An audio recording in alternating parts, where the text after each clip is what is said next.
Welcome to the Times of Israel's daily briefing. Today is Sunday, October 26th, day 751 of the war. Amanda Borschel-Dan here with our military correspondent, Emanuel Fabian. Hi, Manny. Thanks so much for joining me today. Hi, Amanda. Last night, Egyptian forces and heavy equipment entered the Gaza Strip to help search for the 13 bodies of hostages still not returned to Israel. We'll hear about these efforts as well as where the IDF is currently posted, even as the U.S. is increasingly flying drones over Gaza. A commander in Hezbollah's elite Radwan Force was killed in a drone strike in southern Lebanon on Saturday, joining another that was killed last night. We'll learn about what's happening on Israel's northern border. And Israel is advancing the procurement of a new light attack aircraft for border defense, turning crop dusters into lean, mean fighting machines. All this and more when we're back.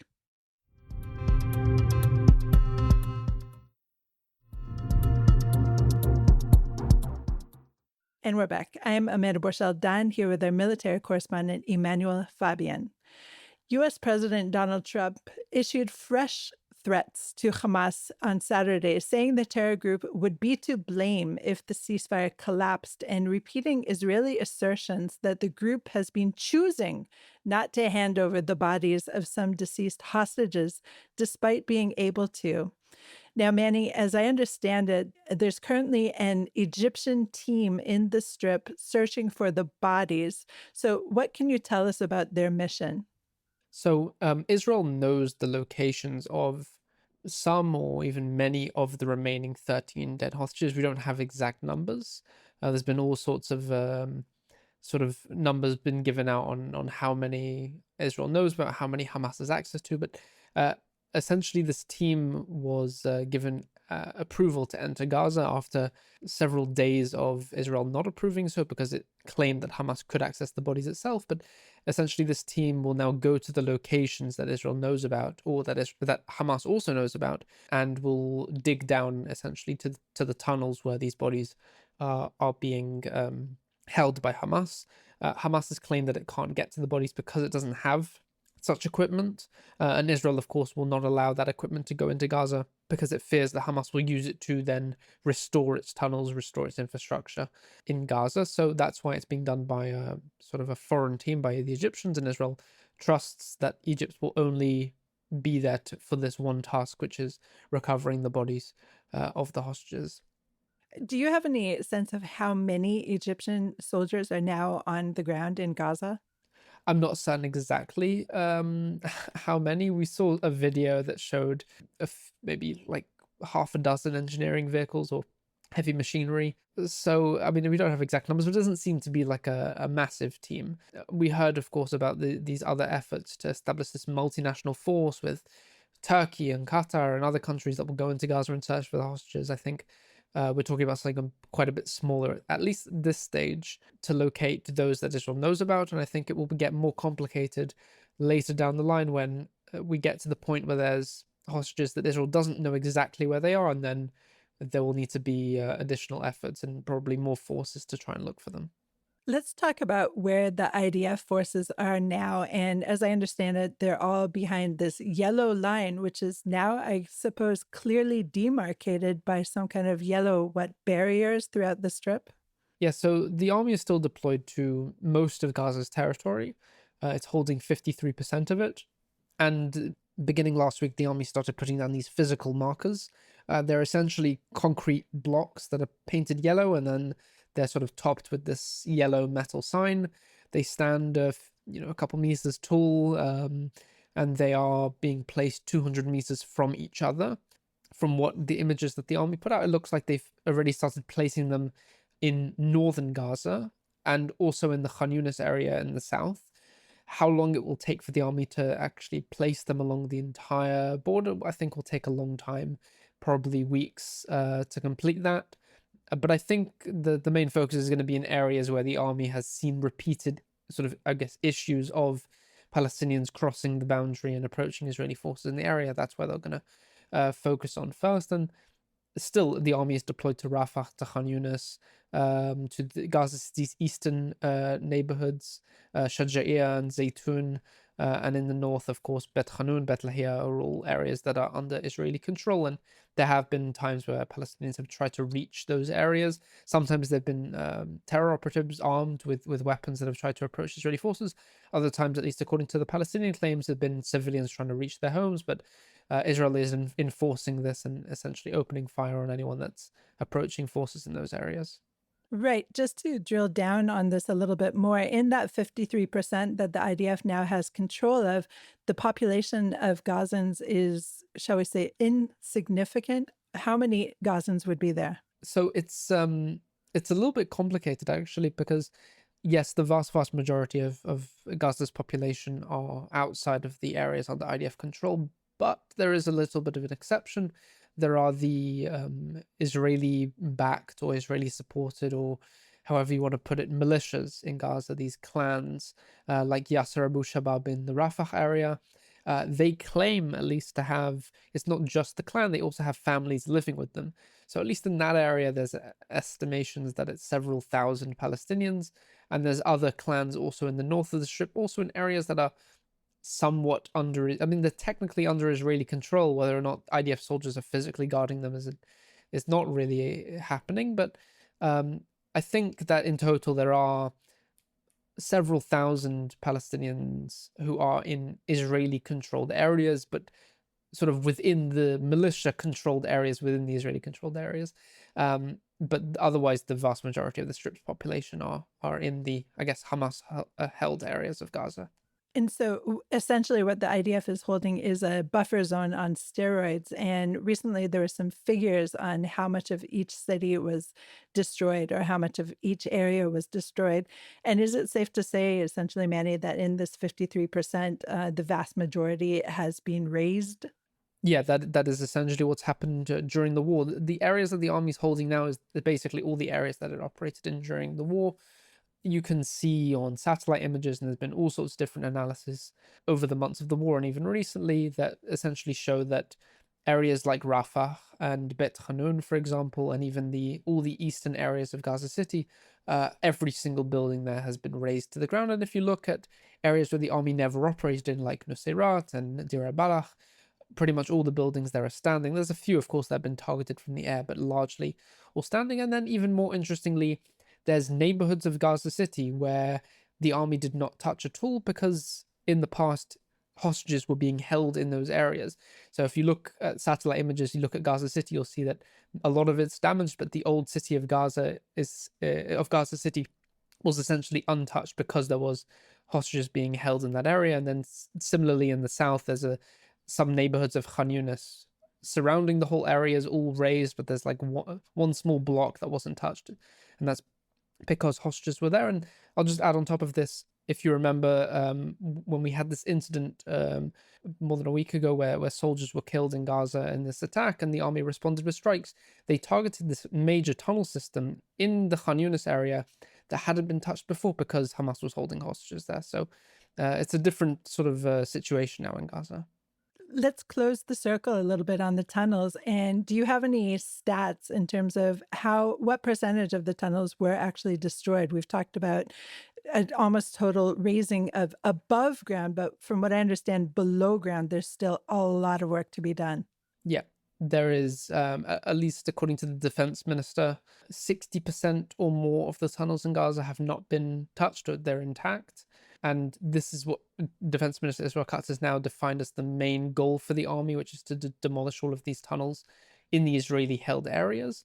The argument from the army is that during the war, it focused mainly on the important tunnels, the command centers, the one used for weapons manufacturing, the attack tunnels that approach the Israeli border, and less so on the tunnels that Hamas uses to move around in Gaza because strategically they're not very important in the grand sort of, if you look at it on a sort of a wider picture of things, because demolishing these tunnels takes a lot of effort, it costs a lot of money as well. It's also very dangerous to conduct these demolitions, so they try to focus on the more important ones. But now that we're in a ceasefire and Israel's now operating in this half of Gaza, the defense minister wants to see Israel demolish all of the tunnels in the Israeli-held areas, and then later, with some sort of international mechanism or enforcement, whatever it might be, to then go also and demolish all the tunnels in the other areas that are not under Israeli control. And at the same time, we heard a report on Thursday that clearing the surface of Gaza of unexploded ordnance will likely take between 20 and 30 years. This came out from an official with the aid group Humanity and Inclusion. And I guess my question is the army even at that point where it's trying to de-ordinance all of this area that it's still holding? I'm not sure if I agree with the assessment that it would take that long. It possibly could, but a big issue that has happened during the war. I mean, just statistically speaking, the Air Force dropped tens of thousands of bombs in Gaza during the war, and statistically, not all of them detonate correctly, and they end up just landing as duds. And I've seen it with my own eyes in Gaza when I've visited areas with the army, and they've uncovered Air Force bombs that didn't explode, and then they have teams to come and remove it because it could be dangerous to troops in those areas. But a big issue that actually arose, but not during this war, but during previous wars in Gaza, is that Hamas would be the ones to disarm these dud Air Force bombs and take them for themselves, and then take out the explosive material and then use them then for rockets. Or even during the war, we've seen Hamas rig up these Air Force bombs to explode on Israeli forces when they move into those areas. So it's definitely a problem. I don't know who's going to deal with it, but I don't think Israel wants Hamas to be the one dealing with it. So some other organization would need to come in and disarm all of these dud explosives so that they don't end up falling into the wrong hands. So let's talk quickly about a report in the New York Times yesterday that the US is reportedly deploying surveillance drones over the Gaza Strip to ensure that Israel and Hamas are complying with the ceasefire. And of course, this comes as further nations sent representatives to help monitor the US led efforts to enforce the fragile truce. But is this, in a way, the IDF relinquishing control over the airspace of Gaza, or has it already? Am I confused? I don't think it's relinquishing control here. The US is interested, of course, in monitoring the situation in Gaza. They've set up this whole command center in southern Israel to monitor this and also to sort of advance the next stages, which would see some international force in Gaza. And even during the war, we saw other countries fly drones over Gaza. The UK did so for a while. They had surveillance missions over Gaza even since the very beginning of the war, in an attempt to try and locate hostages and to help out Israel. So it's not really a new thing, but I think it does show that maybe the US doesn't fully trust even Israel to sort of abide by the ceasefire. That they're really putting a huge amount of effort into this new monitoring system, this new what is it called, CMCC, I think it's called. I think it just shows that the US is going to be very heavily involved in Gaza's future. I think if they do want the next stages to go ahead and Hamas to disarm, of course, it's all good intentions, but I think from Israel's standpoint, it does seem like America's a little bit stepping on Israel's toes here in Gaza. But in the end, I mean, all the living hostages were freed, so I don't think it's a terrible thing. Let's go to a short break.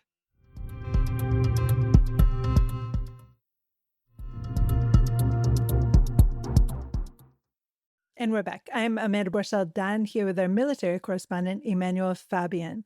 So the IDF confirmed carrying out a drone strike last night in the southern Lebanon town of Qlaileh, saying it killed a commander in Hezbollah's elite Radwan Force. Now, this is not the first commander to be targeted in the past few days, if I'm not mistaken. And so I guess it begs the question, is there a real marked step up in Hezbollah forces near Israel?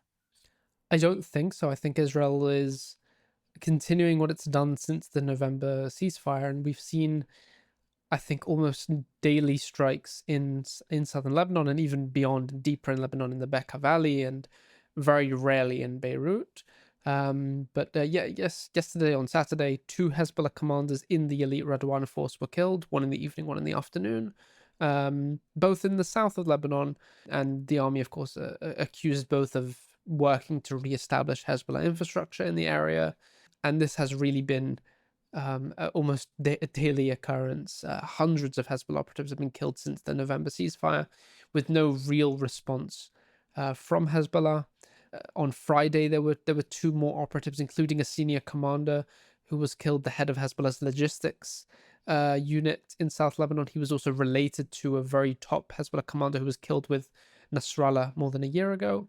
And on Thursday, there were strikes against weapon depots and a Hezbollah training camp and a missile manufacturing site. And it happens every day at this point. I can't even remember sort of what day which strike happened, because they're so frequent at this point. And it comes with all these efforts in Lebanon to try and get Hezbollah to disarm, to hand over its weapons. Whether or not that's happening is it's quite unclear at this point. But I think we will still continue to see these strikes against Hezbollah.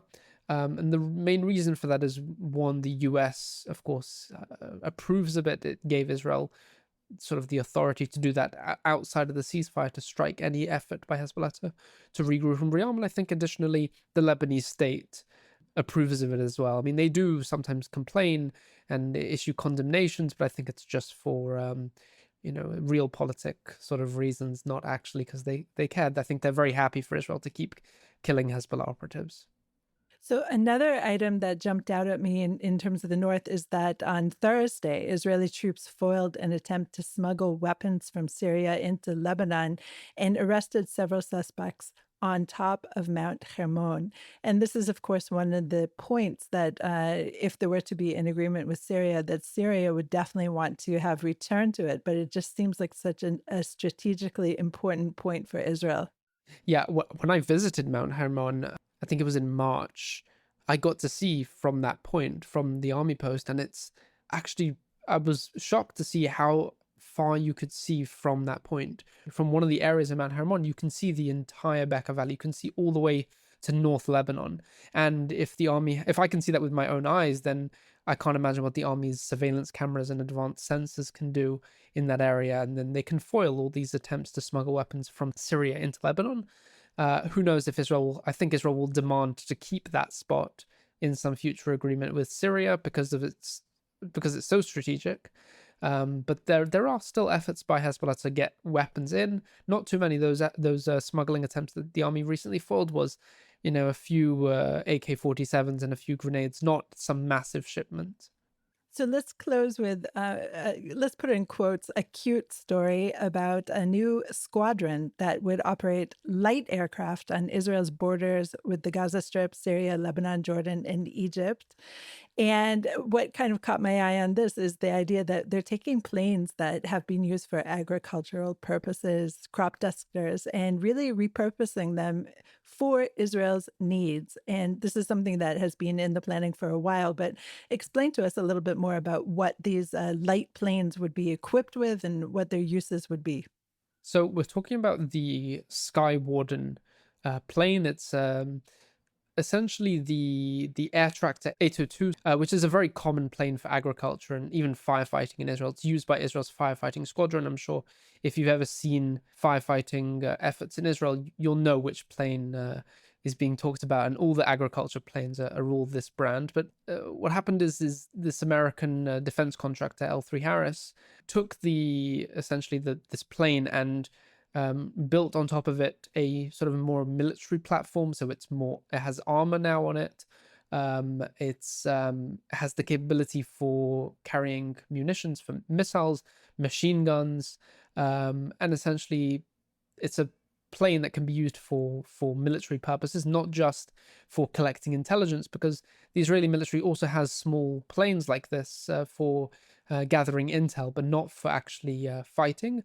And the sort of idea behind this came following the investigations into October 7th. What happened is, on October 7th, when Hamas infiltrated Israel from the south, when fighter jets flew over the area, they couldn't really provide useful intelligence on what was happening, because they're, first of all, flying a bit too high and quite fast. They can't really gather information on what's happening on the ground, and they definitely can't target specific points on the border because there's no one on the ground telling them where to target. The helicopters that were deployed to the border that morning, they worked, and Israel is also buying a lot more helicopters for this purpose. But the helicopters were obviously many of them were occupied with trying to defend army bases and other areas and less on the border, but also they were exposed to anti-aircraft fire. There was one helicopter on October 7th that was hit by an RPG as it was landing, and it was destroyed. So from that, the Air Force decided to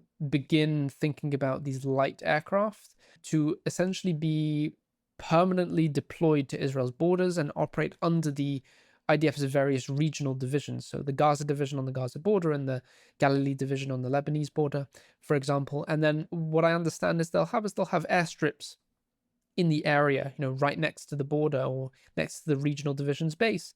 And then they'll be able to take off from there. They won't have to come from a faraway airbase. And they'll be able to take off and be immediately on the border, defending against a potential invasion or collecting intelligence or just carrying out routine surveillance in the area.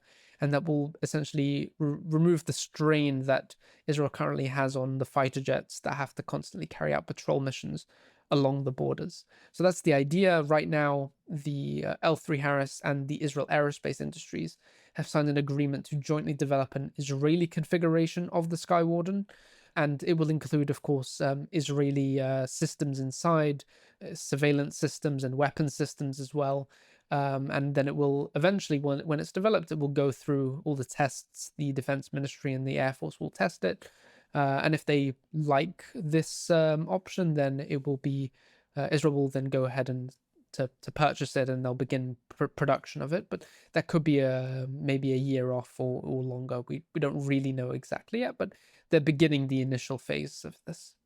I imagine since it's basically based on a crop duster type plane, that it'll be a lot cheaper to manufacture than all of these jets that Israel tends to purchase. Correct. Yeah, it's going to be quite a lot cheaper than, the F-35s are millions and millions of dollars. And this will, of course, be quite a lot cheaper. It's a cheaper plane, but it will still have advanced systems. It's not going to be sort of a joke.